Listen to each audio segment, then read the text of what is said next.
to mine. Why your motherfucking brother is hard to find. He been walking on the streets and fucking with mine. Stupid punk can't fuck with a mastermind.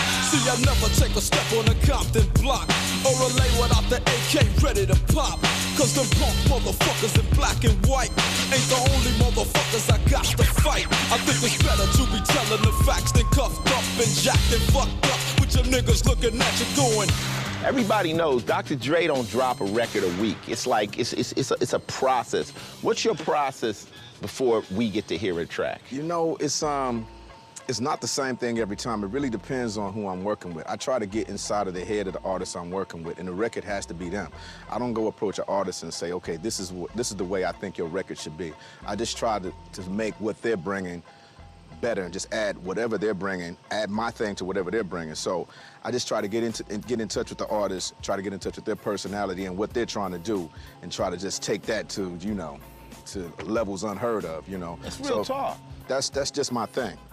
It's no set foundation or no set way of doing it. I'm thinking like, cause, okay, everybody knows your gangster shit and what you did with Snoop, but when we heard Eminem for the first time, you know, Hi, My Name Is, we like, but it was him. Right. It was perfect. It wasn't 50 Cent.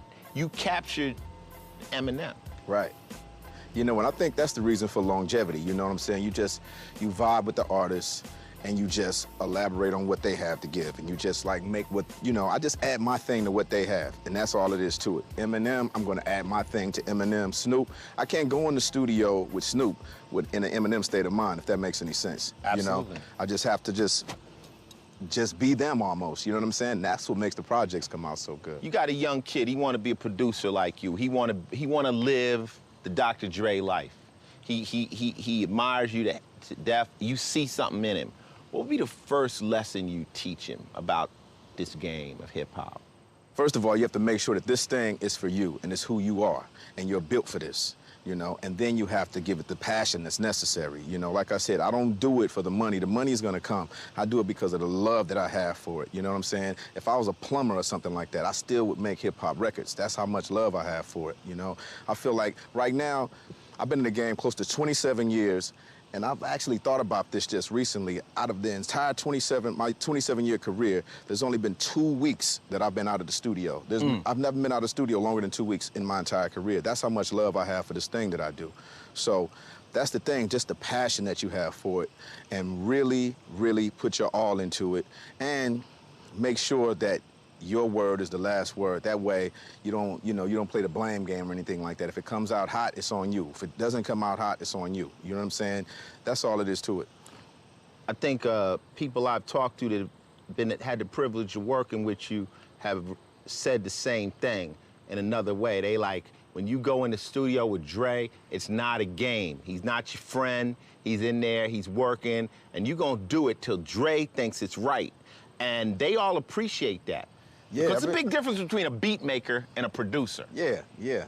You know what? There's definitely a big difference between a beat maker and a producer, because once you finish the beat, you have to produce the record. You know what I'm saying? And I think there's a big difference between the rapper and the songwriter. You know what I'm saying? Rappers, you know, anybody can go spit a 16. You know, the minute you ask the MC to give me the hook first, most of them get lost. You know what I'm saying? I look for songwriters, you know, so that's all it is. And I know, I'm a little bit tough in the studio, but everybody's happy once they come out of the booth. So you as close as we can get to Pac, what was the experience like? It was incredible.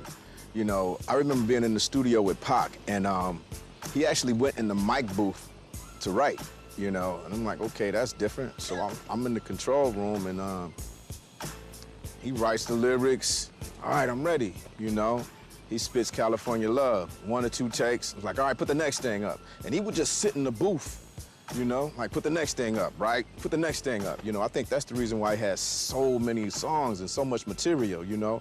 It was incredible. He's like a machine. Serious machine, serious talent. When I speak of you, of course, I'm incorporating NWA because you were a movement. What stroke did you guys put on the painting that wasn't there?